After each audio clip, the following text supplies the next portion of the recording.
Good afternoon. Happy Friday. Good afternoon to everyone out there. I'm just trying to... Okay, I'm going live. I'm live, I guess. I am just sitting here after running errands, trying to get my whole entire life together. And let me tell you, this is like... Yeah, being an entrepreneur is exciting, but it's very, it can be exhausting. But anyway, I saw a friend of mine. He was on live, and he said some things. Hey, Kate. Hey, Chef. Hey. This is my thing. I could actually say he's a friend of mine. And KL, you were live the other day, and you just said some things that resonated with me. And even though you talk about a lot of different topics, one thing I love about you is that you make men accountable for their actions. That's one thing, but we're not talking about that today. We're not talking about that today. What I am going to touch on is the fact that you were talking about how you met a brother. I think his name was Steve, and you met him and you connected with him years ago. I think his name was Steve. Don't quote me on that. And he came over to your table and he bought a book, and you guys.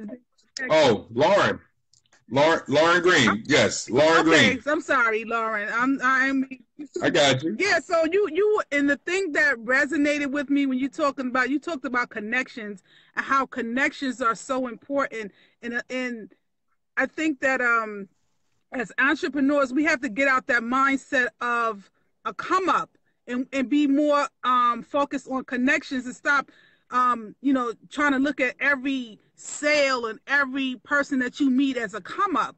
I'd rather have a rapport with someone.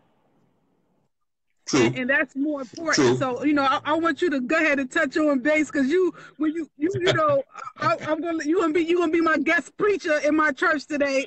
I got you.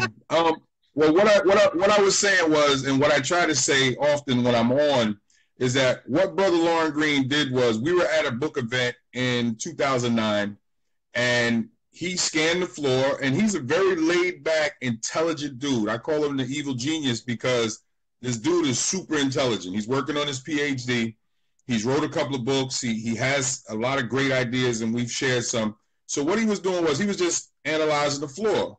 He saw that I had command when it was my turn to speak, and then he thought about it. He said, you know what? I want to get next to that brother to be able to do business with him.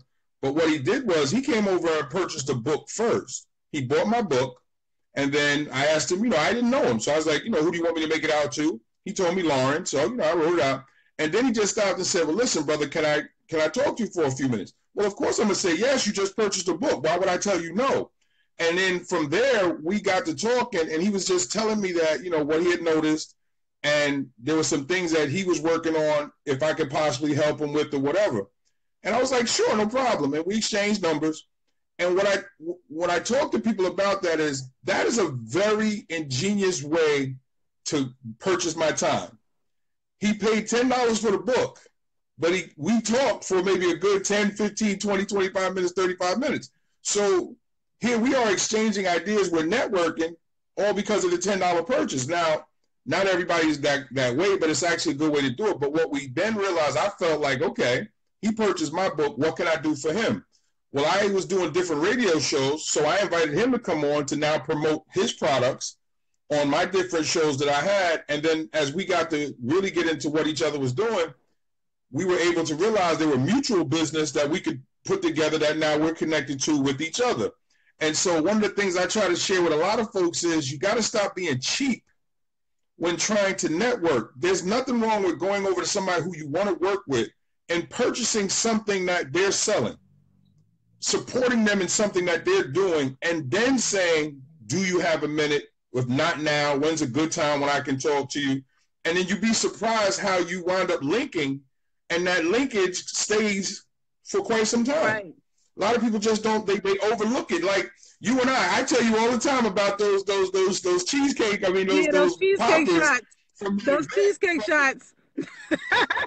Oh, yes. I tell folks every time me and you are in somewhere mutual, I say, listen, if y'all haven't checked out anything that she's made, I can tell you personally, those cheesecake shots, well, they had vodka in them, so I had to hold off because I had to drive home, but they were incredible. So why wouldn't I share that with what I'm doing when you come up? Because it's something that I've had firsthand. So if you've experienced a chef's cooking or delicacies firsthand, you're supposed to say that, because that free commercial may help you, because now somebody who knows me may be looking for a chef who goes, well, I heard KL mention her, let me check her out. And I love to support my local chefs simply because I know quite a few of y'all. So I always big up the chefs, because we spend so much money on trash and we spend so much money in the hands of people who could care less. The one thing that Tiff and I, even we did for our wedding, we had an independent photographer. We had an independent videographer. The videographer who did our wedding, it was his first time doing a wedding, but he was doing hip-hop videos. But I knew him from, well, he knew Tiff, and then me and him got to talk, and he turns out he worked for the Department of Ed. I was like, well, instead of doing hip-hop videos, why don't you do our wedding? So we got it at a discounted price. The photographer, we went to him and said, we know you work for this organization, but do you work on your own? He said, sure. We hired him. We wound up getting more pictures than we would have ever got from the package that they would have sold us from the company that he worked with, so we put the money directly in his hand. Even our DJ, he wasn't the best, and in hindsight, maybe we should have went with somebody else. My son still call him DJ Crab Legs because that's all he piled up on his plate when he was eating. He wasn't the greatest DJ, but we saved money, but he was an independent, and we put the money in his hands. So I live what I say, and I just wish more people would understand that when independent folks are offering what they're offering, support them. Support them, one, by spending your money. Stop being cheap. And then once you've sampled the product, once you've read the book, once you've, whatever business they're selling, then go out and tell people what you like about it. You don't have to come up with any lies, no gimmicks. If a person cooks, tell them, listen, she makes some damn good food. It ain't just the pictures. If a person writes and you like the book, tell them what you like about it. If the person makes clothes, tell them why you like the clothes, and then let other people figure out it on their own. People are too closed-mouthed because, like you said, they want to come up for themselves, but they're scared to let somebody else rock. My personal belief is you should be bold enough to set the table for other people to eat and then step back and let them enjoy and hope that they're going to turn and offer you a plate of what you made.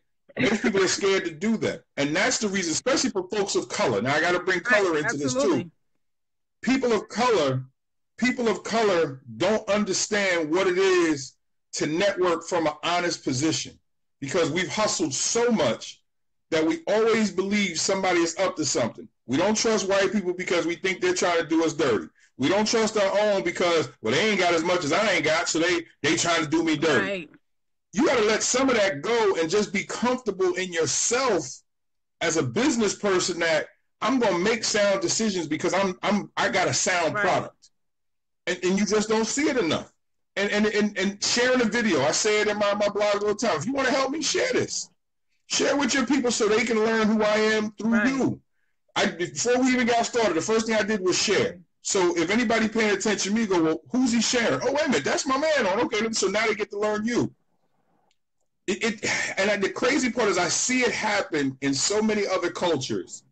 I just don't see it happen enough with brothers and sisters, but yet we'll stand on a line and give people our money who we know don't like us, who we know don't care.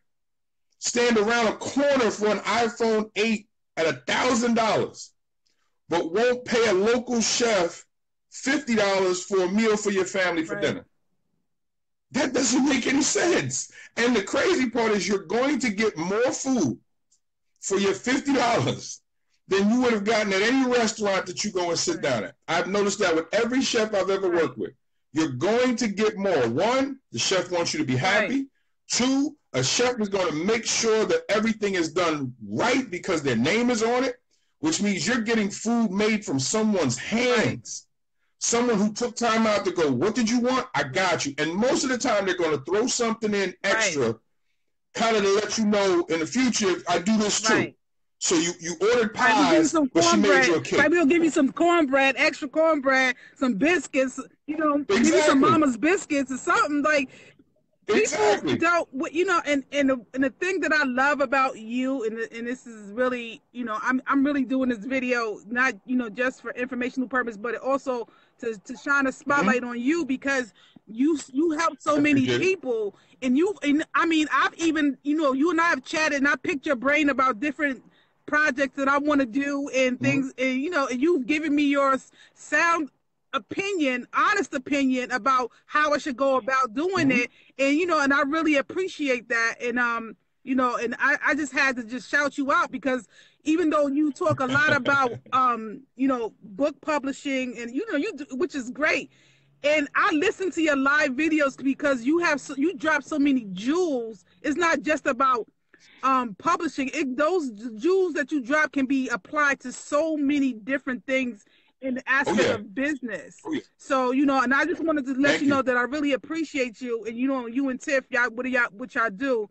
And you know, just to shine, give you some shine a little bit, because you know, even though you talk, and when you talk and you go live and you have your audience and people, they really listening, and you help authors in so many different ways. And I'm not an author yet, you know what I'm saying? But and I don't even know if I'm trying to be an author, but I listen to you because what you, like I said, you drop those jewels, and then, you know, I have my bag ready and I'll be picking them up. And you know, I'm holding them on for later, but you know, I'm not holding them on just to hold on